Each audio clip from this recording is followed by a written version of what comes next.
up, dudes, and dudettes? I don't know where I heard that from, but yeah, I took a break for a little while because the Charlie Kirk thing.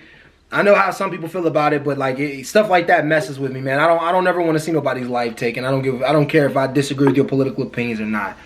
Like his life being taken is crazy. So rest in peace to the family, and hopefully rest in peace to Charlie Kirk, and hopefully his family's doing okay. But anyways, let's hop right into it, man. This abortion debate. Brendan Shapiro on the Breakfast Club. That's different.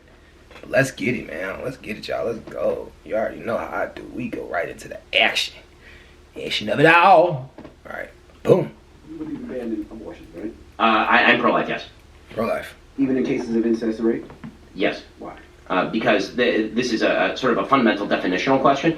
If you believe life begins at conception, then regardless of the source of the life, it now has an independent interest in life. Okay. So that is not to minimize the tremendous evil of rape or incest. I believe rapists should be executed, frankly, or chemically castrated at best. But that's sort of a different question from the independent source of life, and whether this again, it gets back to definitions. And this conversation tends to be either you're on one side of that or the other. If you don't believe life begins at conception, then obviously you believe abortion is acceptable in a wide variety of circumstances.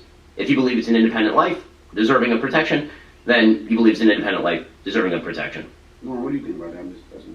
I think that a woman should be able to choose to do what she wants to do, wherever she decides to do it. I believe that women should be able to abort babies if they want to, if they feel like that's what they need to do. Do you have a time limit on that, out of curiosity? I mean, I think it should happen earlier on if it were me making a decision for myself, but I think it's up to the woman and what she's personally experiencing and what she personally went through. I really think it's a per person thing. That's why I think it's crazy when you have like these structures and these like people who are not in that situation making a decision for the woman what you can and can't do, because it's very like per person. My situation, right, and it's very. Hold on, let her go. She might be different than another woman who's sitting next to me. Right. So again, right. So that's what makes it complicated. Like, it is. You are unaliving a child. However, though, do we have a right to tell women whether or not they like? Do we have a right to control their bodies? Is the question. So this is sort of the definitional issue that we're talking about, because you're talking about what a woman should be allowed to do. And what I'm talking about is the definition of personhood of the separate person inside the woman. I think that what I push on is why do you personally believe that a woman should have an abortion earlier? I think just from personal experience, I've been in the situation. I just think emotionally and mentally, it's less that you think about, but it does depend on how you think of when the life is formed, or should be looked at as like a life that you. Right. So that I think is the big question, and that's where the disconnect is. But what I'm saying is that's always going to be different for each person. But I don't think that the subjective definition of life is how we define life. Meaning that you being uncomfortable with a woman having an abortion in the 9th month, you're saying that just because you're uncomfortable with it, that doesn't mean that you should stop a woman from doing that. My point is that life has a definition. Right? We all agree, for example, that a 1-month-old baby should not be drowned. Right? We all agree on that, and that's not up to the personal. Should not be drowned. You shouldn't take a baby and drown in a bathtub. Right? And the question is, well, why? Because we now understand that the 1-month-old baby, everyone agrees with this, right? That except for Peter Singer at Princeton, that a 1-month-old baby has an independent interest in life, right? That is a life that is separate from the woman and requires protection. Okay, so if it is a life, then we now have an objective definition. Doesn't matter what the state of mind of the woman is. Doesn't matter if she thought, you know what, I have a really tough life. My life will be better off if this baby is drowned, if I don't have to deal with this baby, and so I'm going to drown the baby. The baby has an independent, actual interest in living. And so the question becomes, is that true before birth? And I think for the vast majority of Americans are actually somewhere where you are practically, meaning that the vast majority of Americans do see in sort of a soft way a distinction between, the early stages of life, month 2, and 9 month, right? Like the approval in America of abortion at the very late stages is very, very low, because most Americans. It starts around like 4 or 5 months for most people, right? Well, I mean, most abortions are performed in the first trimester. Yeah. Yes. But the point that I'm making is that the logic that you're using allows for abortion like literally right before the baby is born. So then the question becomes, why is that okay? And it's not a woman's choice at that point whether that is a life or not, because you don't get to artificially or subjectively define. I need y'all to do some research, because I don't want to just let people talk, right? Has there ever been an abortion that happened right before the baby was born? There probably has, but how often does it happen, I guess, is the question I got. So, like, let's go into that first. I want to know. the meaning I of get that. things. We're playing with semantics, though. Yeah, that's what I- Yeah, it's not semantic. Either it's a life or it's not a life, If right? your daughter was raped. No, It's almost like you're saying she's raped, but I'm gonna make her have this child. No, I mean, Because well, you're saying you don't believe in abortion, even if rape and incest, right? what I'm saying there is that I don't believe in abortion in cases of rape and incest. The practical effect is horrible. Okay, I'm not going to pretend that it is not emotionally horrifying, that particular situation. Mm-hmm. The question is whether it has an independent interest in life or not, and whether there's a third party involved. If you don't believe there's a third party deserving of protection, I totally get it. I get it. But we should understand that that's the actual conversation. The actual conversation is about whether you believe that this is an interested third party being. Do you get to kill that interested third party being, this human life with potential, or do you not? If you, and so the actual argument that I don't like is the idea that everybody, it's up to every single person to define when life begins and when life does not begin. That actually is not true, right? There's either a standard or there's not a standard. Now you can say that life begins when the baby is independent of the mom. Mm-hmm. I think it's a very dicey biological argument, and I think most Americans agree with that life only begins when the baby exits. I think you know the heartbeat. Yeah. Okay, so I think that's where most Americans are, and that's extremely early, right? And so if the life begins with the heartbeat, then you're now talking about, depending on your definition of a heartbeat, somewhere between 6 and 10 weeks, right? Very, very, very early. And so if that is now has an independent interest, you're talking about abortion restrictions very early on. And so that's why, a lot of red states have signed heartbeat laws, for example. Right? And so, again, I think that the clarity is good. This is right? tough. Because now we can have a conversation. Where do you think life begins? And that's a better conversation than the sort of assumption by, I think, people who are not pro-life, that pro-life is just about controlling the woman's body. Right. No, it isn't, okay? It really is not. Like, for pro-lifers, it has literally nothing to do with the woman's body. It has to do with the independent interest of the life inside the woman. He's explaining that really, really well, though. He really is. Define that. If you're a homeowner, you need to listen to this. In today's AI and cyber world, scammers are stealing home titles, and your equity is the target. Here's how. My bad, Ben.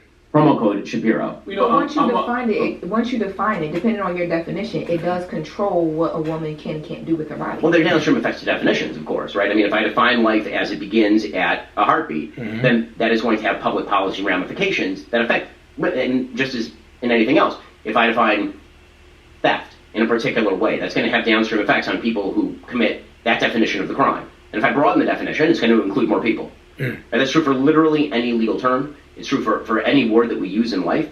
As you expand the definition, it affects more people in different ways.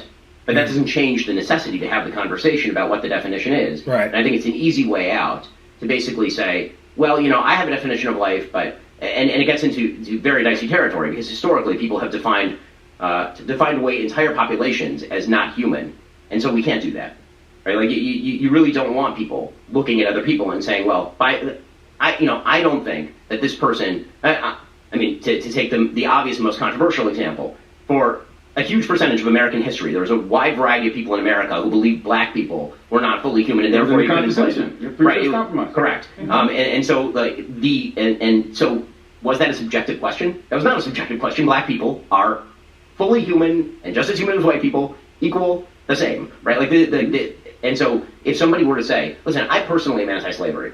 Right? I think that slavery is personally wrong, but it's really up to every person to define for themselves whether a black person is fully human or not fully human. Be like, what the? I don't think you can compare those two things. Why? Just because I think, if I'm making, so if you're a slave master, right, and you say, I believe slavery is right because black people aren't human, like, that's a decision that you're making that is based on things like, what the slaves can do for you and your property. Like, the benefit of what slavery will do for that slave master is so different than if a woman has to have a baby because she was raped and how that will affect her life. Like that, I think you have a decision that you can make a lot easier. It's almost like you force a woman twice, right? Because do I become a slave master or not versus do I have a baby or not? She has this baby and now she's forced to have Let's try a Jewish analogy, though. I see both sides of the argument, though. I see what he's saying, and I see 100% what she's saying. We can't define an entire population as not human. That includes things that have a heartbeat or not fully functional humans outside of the body of the woman. But I also see what she's saying, that you can't compare those things because we haven't figured out a good definition of when to define what life is. But through black people, life is already there. So yeah. Sure.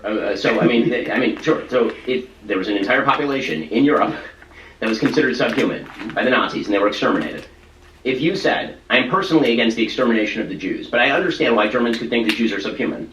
And so, it really is up to every individual to determine whether a Jew is human or not fully human and can be put in the back of a van and gassed. We'd be like, what in the world? You're saying there should be no pro-choice in regards to that? Yeah, so the definitions are not a matter of choice. Definitions are a matter of actual objective fact. Otherwise, we can't even have a conversation. Because if words have meanings, then we all have to agree on at least that, right? That much we have to agree on is the meaning of the words. And when it comes to, so the slave master analogy, the point that I'm making here is not about the personal experience of the slave master. In fact, I'm saying it's completely irrelevant. What I'm saying is that the reason that slavery was wrong is because black people are fully independent human beings who require the protection of the law in the same way as everyone else. And if you're a pro-lifer, you believe that's also true of the unborn. Okay, I understand what you're saying. I'm a pro-choice person. But the question would be, would have been believed that back in the times of slavery? So I'm saying that to say that, yeah, these are times that call for pro-life conversations. I don't know. I guess, let me take that back. Let's go. But I do wonder, how come pro-life people aren't anti-war? Well, I mean, Because I think everybody is anti-war. I think the question is the definition of when war is appropriate. I don't who's running around going like, war is awesome. Well, yes, more war. Okay, let's do it. So 50,000 kids have been killed in Gaza because of this current. Depends on the definitions Well, and the list that you're getting. Well, I mean, also depends on how you're defining kid, because the way that Hamas defines kid is very different than how they define kid when it comes to recruiting for Hamas, right? They're 15-year-olds with AKs on the battlefield, unfortunately. Out of the womb.